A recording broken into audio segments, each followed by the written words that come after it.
आज देखते हैं question number 11। Show that the relation R in the set A of point in a plane given by are.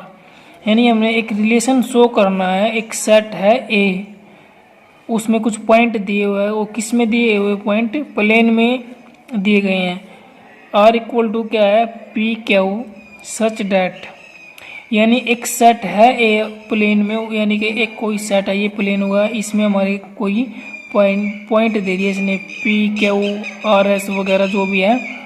तो इसमें करना क्या है, देखो R equal to P Q such that distance of the point P from the origin is same as the distance of the point Q from the origin. यानी देखो मान लो ये यहाँ पे एक ओरिजिन है और ये पॉइंट है P और एक ये पॉइंट है Q, ठीक है। यहाँ से और यहाँ तक की जो डिस्टेंस मान लो अगर 2 सेंटीमीटर है, यहाँ से यहाँ, तो यहाँ से यहाँ भी क्या होगी 2 सेंटीमीटर। यानी कि ओरिजिन से P और Q की जो डिस्टेंस है वो क्या है? सेम है, ठीक है। ये बात इसने यहाँ लिखी हुई है। तो इज एन इक्विवेलेंस रिलेशन, तो ये इक्विवेलेंस रिलेशन शो करना है, ठीक है। पहले यहाँ तक का क्वेश्चन देखते हैं। देखो यानी कि जो रिलेशन दिया वो क्या है?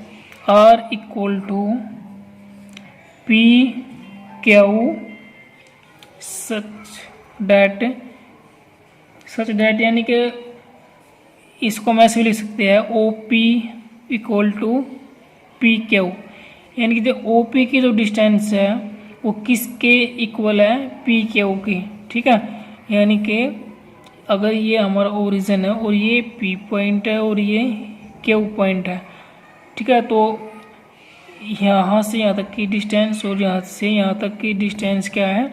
सेम है, ठीक है। ये इसने क्वेश्चन में दिया हुआ है, ठीक है। अब हमको इसको रिफ्लेक्सिव शो करना है। देखो रिफ्लेक्सिव शो, मान लो पी क्यू कोई ऑर्डर पेयर है, अगर हम इस रिलेशन बनाए तो क्या बनेंगे? पी क्यू पी क्यू और क्यू पी, ये रिलेशन बनेंगे, ठीक है। तो अब देखो रिफ्लेक्सिव में क्या होगा? क्योंकि देखो O P equal to P Q के हैं। मान लो अगर हम क्यू को पी लिखे या पी को क्यू लिखो, बात क्या है? सेम है। क्यों? क्योंकि इसकी जो डिस्टेंस है वो क्या है? इक्वल है। तो हम इसको क्या लिख सकते हैं? पी एंड क्यू क्या बिलोंग्स टू आर, ठीक है। तो इसका कारण देंगे हम, जो क्वेश्चन में दिया है सिर्फ उसको ही लिखेंगे, ठीक है। तो मैं ये लिख दिया। इसका कारण क्या है? Because the distance of point from the origin, यानी कि जो ओरिजिन से पॉइंट की जो डिस्टेंस है is the same as the distance of point P from the origin, ठीक है। यानी कि पी पॉइंट से क्या है? ओरिजिन की क्या है? डिस्टेंस सेम है। तो हम क्या लिखेंगे? पी बिलोंग्स टू, तो पी बिलोंग्स टू क्या हो जाएगा? आर। तो ये क्या हो जाएगी? R is reflexive, R is reflexive. अब देखते हैं सिमेट्रिक। सिमेट्रिक में क्या? देखो अगर मान लो पी क्यू बिलोंग्स टू क्या है? आर, तो then Q P belongs to क्या होगा? आर। देखो क्यों? क्योंकि मान लो ये डिस्टेंस अगर 2 है और ये भी 2 है, तो ये भी 2 होगा और ये भी 2 होगा, ठीक है। इनके P Q belongs to R है, तो देन क्या होगा? Q P belongs to R भी होगा, ठीक है, क्योंकि डिस्टेंस क्या है? सेम है। तो इसका भी रीजन वो हम क्या लिख देंगे? सेम लिख देंगे, ठीक है। ठीक है, तो इसका भी रीजन क्या हो जाएगा? पी और क्यू की जो क्या डिस्टेंस क्या है? ओरिजिन से सेम है, ठीक है। तो ये क्या हो जाएगा? R is symmetric, R is symmetric. अब देखते हैं ट्रांजिटिव। ट्रांजिटिव में क्या हुआ देखो, नाउ लेट करते हैं हम, यानी कि P Q belongs to R and Q S ले लो आप, क्यू एस बिलोंग्स टू क्या आर।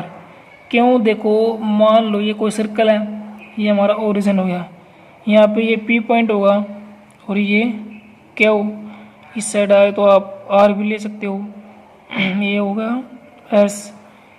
इनकी ओरिजिन से इन पॉइंटों की क्या जो डिस्टेंस हो वो क्या होगी, सेम होगी सभी की। ठीक है, तो हम इसमें क्या लेंगे एस। मान लो देखो पी क्यू बिलोंग्स टू क्या आर, ये हमारा ए होगा और ये बी, ये बी और सी, तो ए सी भी हमारा होना चाहिए। ठीक है, तो ए सी इसमें क्या हो जाएगा पी एस, तो क्या लिख देंगे then P S belongs to R, तो ये हमारा क्या हो जाएगा R is transitive, R is transitive. ठीक है, तो ये तीन हो गया हमारा, तो ये क्या हो जाएगा this is a equivalence relation. ठीक है, this is a equivalence relation. Question number 12 देखते हैं। इसमें देखो क्या है, so that the relation are defined in the set A of all triangle, यानी हमें एक रिलेशन शो करना है, एक सेट दिया हुआ है जिसमें क्या है ऑल ट्रायंगल, यानी कि सभी प्रकार के ट्रायंगल, इक्विलेटरल, आइसोसेलेस ट्रायंगल, यानी कि सभी प्रकार के क्या है ट्रायंगल है। और जो रिलेशन दिया गया वो क्या है T1 T2 such that T1 is similar to T2। देखो T1 इज सिमिलर है किसके, T2 के। इसका मतलब क्या है, यानी कि जो T1 ट्रायंगल है वो T2 को क्या है इक्वल है, यानी कि वो हम शेप जो है उनकी वो क्या है सिमिलर। सिमिलर का मतलब क्या होता है समरूप, यानी कि जो समान फिगर होती है इक्वल। ठीक है, इज एन इक्विवेलेंस रिलेशन, तो हमें ये क्या दिखाना है, एक इक्विवेलेंस रिलेशन दिखाना है। यहाँ तक देखते हैं क्वेश्चन नंबर 12। देखो इसमें क्या है क्वेश्चन नंबर 12। ठीक है, अब देखो इसमें जो रिलेशन दिया गया है वो क्या है T1 T2। ठीक है, रिलेशन क्या है ये और इक्वल टू क्या है इसमें T1 T2 such that T1 is similar. T1 क्या है सिमिलर, किसके सिमिलर है, सिमिलर टू T2। ये रिलेशन हमको दिया है। तो अब इस रिलेशन को हम ऐसे भी लिख सकते हैं, कैसे देखो, यानी कि T1 T2 such that T1 ये सिमिलर का साइन होता है, सिमिलर किसके हैं T2 के। ठीक है, तो अब हमको चेक करना है कि ये रिफ्लेक्सिव है कि नहीं। तो रिफ्लेक्सिव में देखो क्या होता है, इनके T1 का रिलेशन किसके साथ होना चाहिए T1 के साथ। तो अब देखो क्यों ये रिफ्लेक्सिव भी होगा, क्यों होगा, क्योंकि T1 T2 सच दैट क्या है T1 जो है वो सिमिलर है T2 के, इसीलिए T1 को हम T2 लिख सकते हैं और T2 को T1, और T1 भी लिख सकते हैं T2 की जगह पर। तो हम इसको क्या लिखेंगे R is reflexive, R is reflexive. इसका कारण लिखेंगे बिकॉज एवरी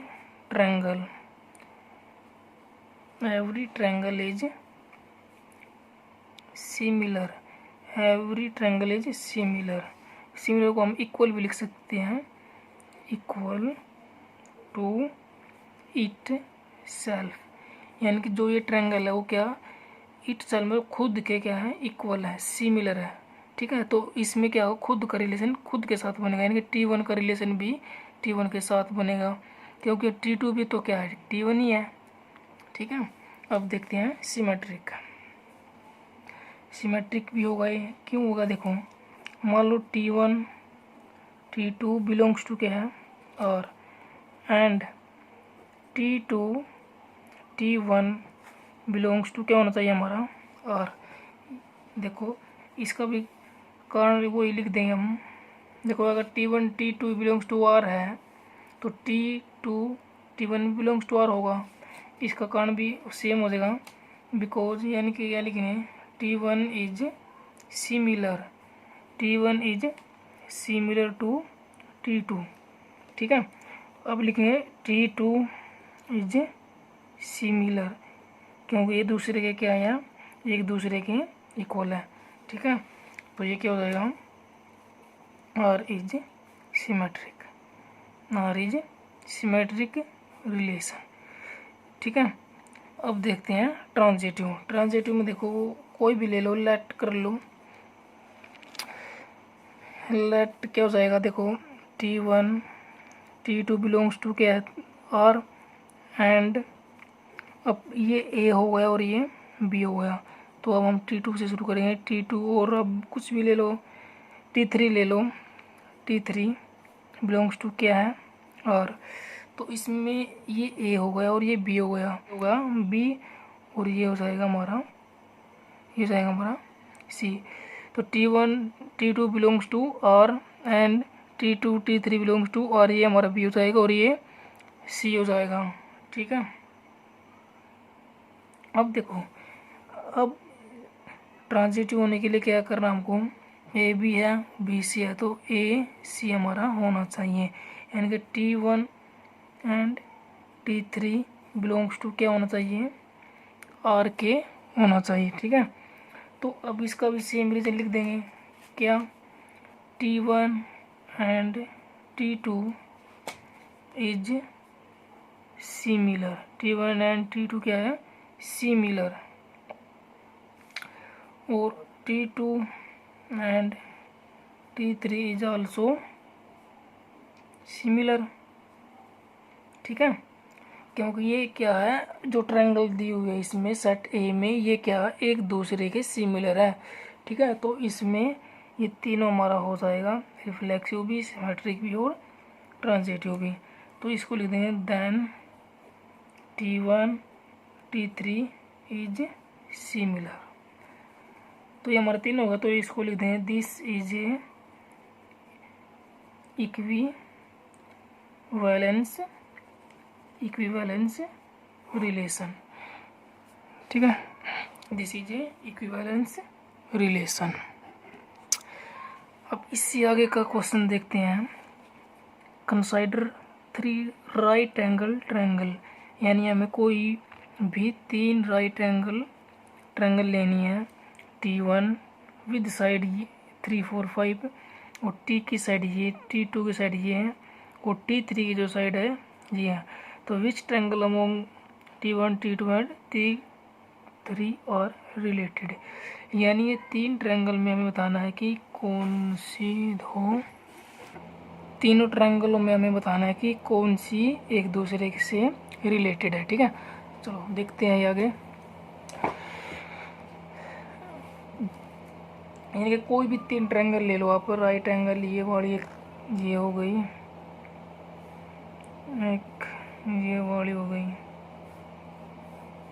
एक ये वाली, ये T1 T2 और T3 ये 3 क्या है राइट एंगल ट्रायंगल है। ठीक है, अब इनकी साइड देखते हैं। फर्स्ट जो हाइपोटेनियस क्या होता है बड़ा होता है, तो इसको में बड़ी साइड कौन सी है 5, तो इसका हाइपोटेनियस हम 5 लेंगे, इसका 13 लेंगे और इसका 10 लेंगे। ठीक है, तो देखते हैं T1 ये हो जाएगा 5, ये साइड लिखते हैं हम,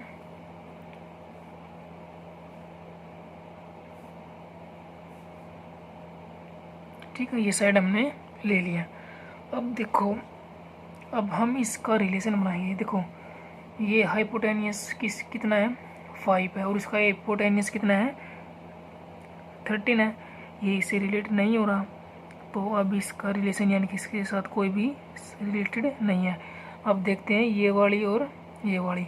अब देखो ये 5 है और ये 10 है, यानी कि इसका क्या है डबल। अब ये 3 है और ये 6 है, ये इसका डबल हो गया। और ये 4 और ये 8 है, तो ये इसका डबल हो गया, यानी कि इसमें क्या है कि सेम रेशो है। तो यानी कि इसका क्या हो जाएगा T1 T3 क्या हो जाएगी रिलेटेड हो जाएगी। क्यों, देखो लिखते हैं हम इसको कैसे लिखेंगे। थ्री ट्रायंगल थ्री, यहाँ पर राइट एंगल राइट लिखो, राइट एंगल ट्रायंगल लिख सकते हो। तो क्या यानी कि T1 विद साइड, T1 की जो साइड है वो कितनी है 3 4 5, और T2 की जो साइड है 5 12 13, और T3 की जो साइड है ये वाली हो जाएगी। ठीक है, अब देखो यानी इस T1 और T3 के आपस में रिलेट कर रही है, तो हम इसको लिखेंगे देखो 5/10, 4/8, 3/6। इसको कट करोगे तो एक सारा क्या आएगा 1/2 आएगा। ठीक है, क्या आएगा 1/2।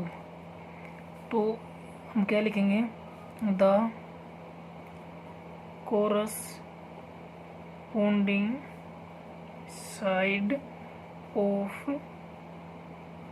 ट्रायंगल, यानी कि जो ट्रायंगल की कोरस्पॉन्डिंग साइड है वो कौन सी ट्रायंगल है T1 एंड T3 और इन द सेम रेशो।